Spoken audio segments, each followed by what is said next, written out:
প্রাথমিকে 2022 সালের নিয়োগ প্রক্রিয়া নিয়ে নতুন মামলা করতে চেয়ে কলকাতা হাইকোর্টের দৃষ্টি আকর্ষণ করলেন কয়েকজন চাকরি প্রার্থী। সুপ্রিম কোর্টের নির্দেশ মেনে 2022 সালের নিয়োগের প্রক্রিয়া শুরু করেছে রাজ্য প্রাথমিক শিক্ষা পর্ষদ। 11,758টি শূন্য পদের মধ্যে 9,533টি পদে শিক্ষক নিয়োগের জন্য প্রার্থীদের মেধা তালিকা প্রকাশ করা হয়েছে। সেই 9,500 পদে নিয়োগের সিদ্ধান্তকে চ্যালেঞ্জ করেই মামলা দায়েরের অনুমতি চাওয়া হয়েছে।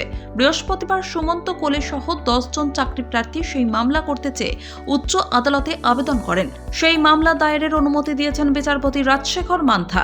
শুক্রবার মামলাটির শুনানির সম্ভাবনা রয়েছে। 2022 সালের 29শে সেপ্টেম্বর প্রাথমিকের নিয়োগ প্রক্রিয়ায় 11,758 পদে শিক্ষক নিয়োগের বিজ্ঞপ্তি দেয় পর্ষদ। বিজ্ঞপ্তিতে বলা হয়েছিল বিএড এবং ডিএলএড উভয় প্রশিক্ষণপ্রাপ্ত চাকরি প্রার্থীরাই আবেদন করতে পারবেন। তবে পরে সুপ্রিম কোর্ট নির্দেশ দেয় প্রাথমিক শিক্ষক পদে চাকরির জন্য বিএড ডিগ্রিধারীরা সুযোগ পাবেন না। সুমন্ত সহ ওই 10 জন মামলাকারীদের আইনজীবী ফিরদৌস শামীমের দাবি, যখন 2022 সালের নিয়োগের বিজ্ঞপ্তি জারি হয় তখন জানানো হয়েছিল যে ডিএলএড এর পাশাপাশি বিএড ডিগ্রিধারীরাও প্রাথমিক শিক্ষক পদে চাকরির জন্য ফর্ম ফিল আপ করতে পারবেন।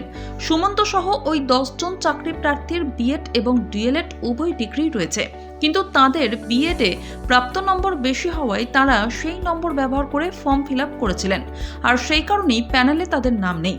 অথচ তাদের কাছে ডিএলএড এর ডিগ্রিও রয়েছে, তাই তাদের নামও প্যানেলে অন্তর্ভুক্ত করার আর্জি জানিয়ে বৃহস্পতিবার তাঁরা কলকাতা হাইকোর্টের দৃষ্টি আকর্ষণ করেছেন। প্রসঙ্গত, সম্প্রতি প্রাথমিকের 2022 সালের নিয়োগ প্রক্রিয়ার উপর থেকে স্থগিতাদেশ তুলে নেয় সুপ্রিম কোর্ট। সুপ্রিম কোর্ট জানায় নিয়োগ প্রক্রিয়া চালিয়ে নিয়ে যেতে পারবে রাজ্য।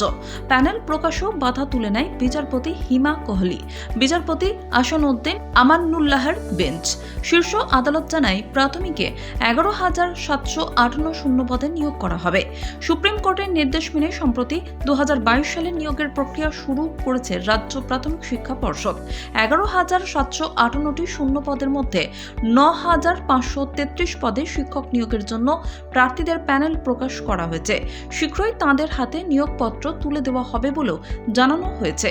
তার মধ্যেই আবার এই নিয়োগ নিয়ে নতুন করে মামলা উঠল কলকাতা হাইকোর্টে।